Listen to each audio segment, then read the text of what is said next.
Usia tua bukan alasan untuk tidak belajar. Sebuah film yang mengajarkan bahwa dalam setiap babak kita menemukan kekuatan untuk melampaui batas dan kebijaksanaan untuk memahami bahwa belajar tak mengenal usia. Film ini dimulai dengan memperlihatkan seseorang yang sedang mengolah ladangnya di sebuah desa terpencil di Republik Kenya. Selanjutnya, orang-orang di sana mendengar radio yang mengatakan pemerintah mengadakan program pendidikan gratis dan mereka hanya memerlukan akta kelahiran untuk mendaftar ke sekolah. Berdasarkan siaran tersebut, ratusan anak-anak berbondong-bondong mendaftar ke sekolah satu-satunya di wilayah itu.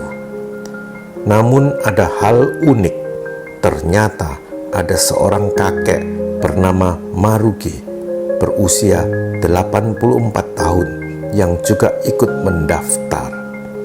Jane Obinju selaku kepala sekolah di SD tersebut mengatakan program ini ditujukan untuk anak-anak. Namun Maruge menyanggahnya. Maruge mengatakan jika ia mendengar sendiri dari siaran radio bahwa pendidikan gratis ini bagi semua orang. Lalu Pak Guru Alfred yang mendampingi Ibu Jane juga mengatakan sekolah ini sudah menerima 200 murid dan hanya ada 50 meja. Alfred juga menanyakan pada Maruge jika ingin sekolah, mana buku dan alat tulisnya. Mendengar hal ini, Maruge pun bergegas pulang. Keesokan harinya, hari pertama pembelajar pun berlangsung. Lalu tiba-tiba Maruge kembali datang ke sekolah lengkap dengan buku dan alat tulis. Sesampainya di pintu gerbang, dia dicegat oleh Alfred. Pak Alfred mengatakan bahwa semua murid di sekolah harus memakai seragam. Dengan heran, Ibu Jane mendekati Maruge dan bertanya, "Mengapa?" Meskipun demikian, tetap saja Maruge dilarang masuk dan akhirnya lagi-lagi kakek beserta tongkatnya membawa Maruge pulang. Selanjutnya Maruge pergi untuk menjual ayamnya, lalu setelah itu dia membeli seragam sekolah bekas.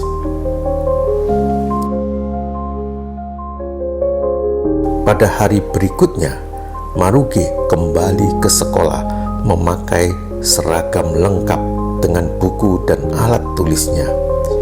Ibu Jane pun tampak kagum pada perjuangan Maruge untuk bersekolah.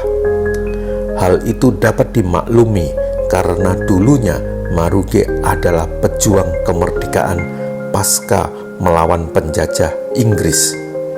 Bahkan dia juga sampai ditahan di kamp penyiksaan.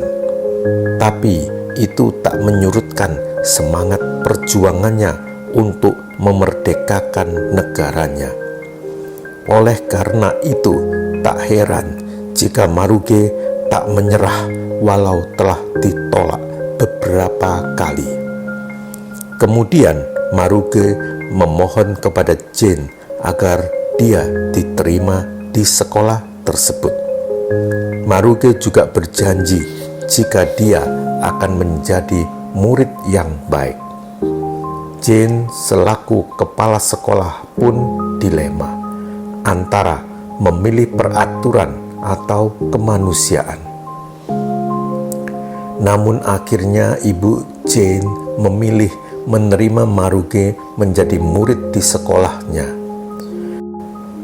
Setelah itu, Maruge mengikuti pembelajaran di kelas. Dia juga diajari cara memegang pensil yang benar untuk pertama kalinya. Hal itu membuatnya kembali tersenyum bahagia.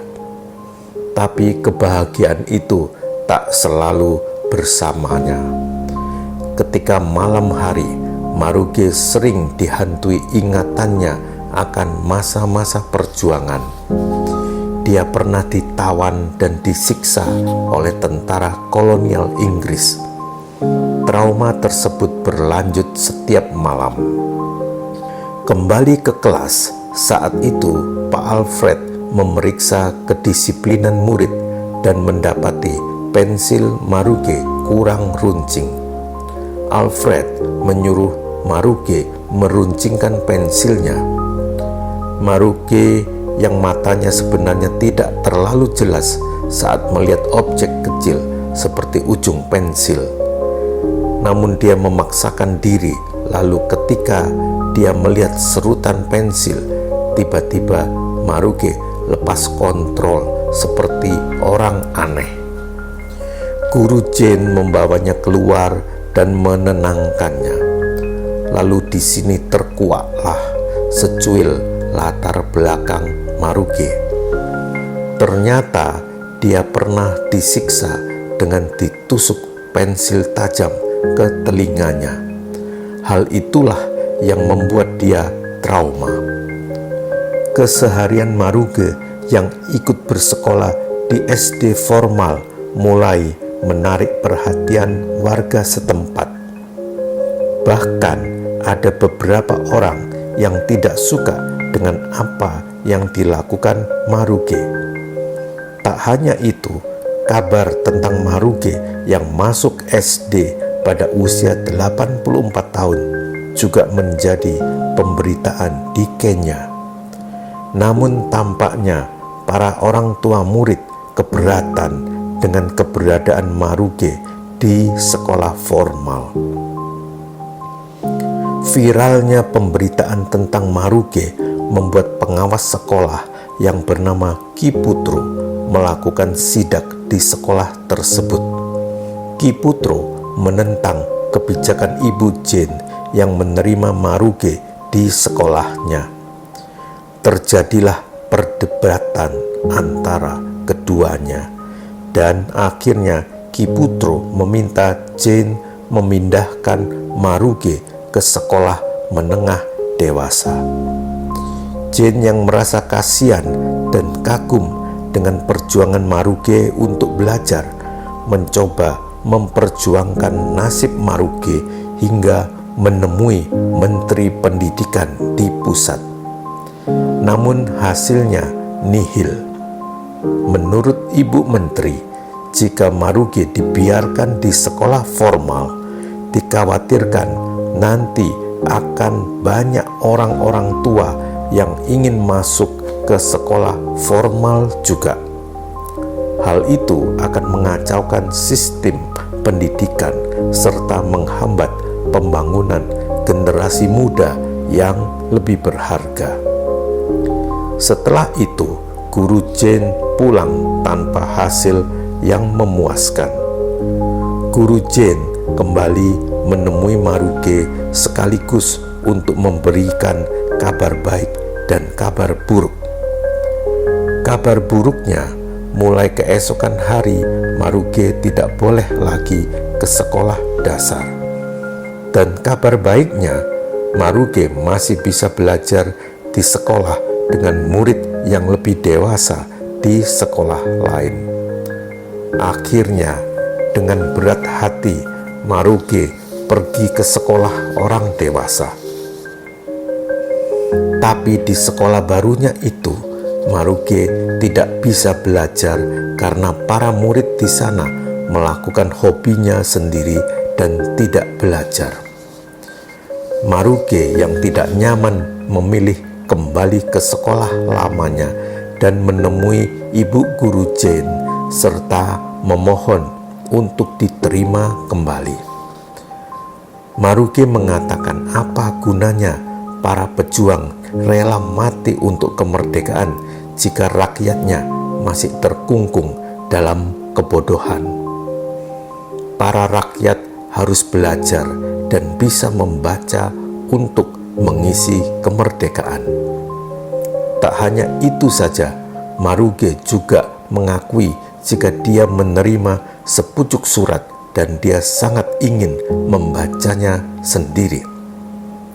Mendengar hal itu, Guru Jin akhirnya luluh dan memutuskan keputusan eksekutifnya dengan menerima kembali Maruge. Namun bukan lagi sebagai murid, melainkan sebagai asisten pengajarnya. Pemberitaan tentang Maruge yang masuk SD pada usia 84 tahun pun telah menjadi makin viral. Para media dan jurnalis asing berbondong-bondong mewawancarai Maruge. Guru Jin sebagai orang yang menerima Maruge pun tak luput dari sorotan media. Namun ironisnya, hal itu malah memperkeruh suasana hingga terjadi kontroversi di kalangan pakar pendidikan. Selanjutnya, yang menjadi masalah bukan hanya persoalan aturan dan sistem pendidikan, namun hal itu juga dibumbui masalah ego sektoral dan primordial antar suku di Kenya. Hal tersebut juga diperparah dengan munculnya berita hoax yang menyatakan Maruge dan Ibu Jin mendapat keuntungan dari maraknya pemberitaan tentang mereka. Munculnya berita hoax tersebut membuat para orang tua murid emosional dan menganggap Ibu Jin hanya mementingkan dirinya saja tanpa mempertimbangkan nasib pendidikan anak-anak. Setelah itu, para orang tua melakukan demo di sekolah. Ki Putro pun kembali ke sekolah untuk memarahi Jin karena masih menerima Maruge di sekolah. Selanjutnya, Guru Jin yang dianggap sebagai pendukung Maruge untuk masuk sekolah juga turut menerima teror dari orang tak dikenal. Tak hanya itu, dia juga difitnah telah berselingkuh dengan lelaki lain hingga hal itu membuat cekcok dalam rumah tangganya. Namun itu semua tak berhasil menyurutkan Ibu Guru Jin untuk membantu Maruge. Akhirnya orang-orang yang tidak suka kepada Ibu Jin dan Maruge melakukan penyerangan ke sekolah. Akibatnya Ibu Jin dipindah tugaskan ke sekolah lain karena dianggap tidak becus mengelola sekolah ini. Mendengar hal itu, Maruge ingin ikut ke sekolah Ibu Jin yang baru. Tapi Ibu Jin menolaknya karena dia tak ingin membuat masalah baru. Pelepasan Ibu Guru Jin pun diadakan di halaman. Semua tampak sedih melepas sosok guru yang sangat difavoritkan. Tak lama kemudian, pengganti Guru Jin pun datang dan dia bernama Ibu Gracia. Gracia sangat dielu-elukan oleh masyarakat sekitar, namun tidak dengan anak-anak. Mereka malah mengunci gerbang dan melempari Gracia dengan gelas sambil meneriakkan, "Kembalikan Ibu Guru Jin kami." Melihat respon siswa yang demikian membuat kepala sekolah yang baru pun kabur. Adegan beralih ke Maruge. Maruge tidak tinggal diam dengan mutasi Ibu Guru Jin. Dia pergi ke ibu kota dan hendak menemui presiden dan meminta Ibu Guru Jin agar dikembalikan ke sekolah awal. Sesampainya di kantor presiden, Maruge disuruh menunggu karena presiden sedang rapat. Maruge yang tidak sabaran langsung menerobos hingga sampai ke ruang rapat. Setelah itu, Maruge membuka baju dan menunjukkan luka-luka penyiksaan bekas perang. Maruge mengatakan, "Jika tanpa pejuang kalian tak ada di sini, hargailah sejarah dan kembalikan ibu guru Jane kami." Mendengar hal itu secara langsung, sang presiden pun akhirnya mengabulkan permintaan Maruge dan mengembalikan guru Jane ke sekolah lama.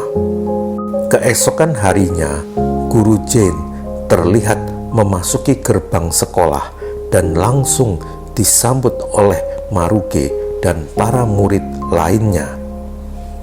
Mereka tampak sangat bahagia dengan sekembalinya sosok guru yang sangat mereka sukai. Hingga saat jam sekolah sudah usai, Maruge meminta Jane untuk membacakan sepucuk surat yang sangat ingin dia baca dari dulu. Jane lalu menyuruh Alfred membacakan surat tersebut, yang ternyata surat itu dari presiden yang menyatakan jika Maruge berhak mendapatkan penghargaan dan kompensasi atas perjuangan yang dia lakukan. Seperti itulah kisah perjuangan kakek berumur 84 tahun yang gigih dalam menuntut ilmu. Meskipun perjuangan tak semudah yang dibayangkan, tapi dia tak pernah menyerah. Bahkan dia berhasil menyadarkan masyarakat setempat tentang pentingnya pendidikan dan juga tak ada kata terlambat untuk belajar. Penting untuk diingat bahwa barang siapa yang tidak mampu menahan lelahnya belajar, maka ia harus mampu menahan perihnya kebodohan.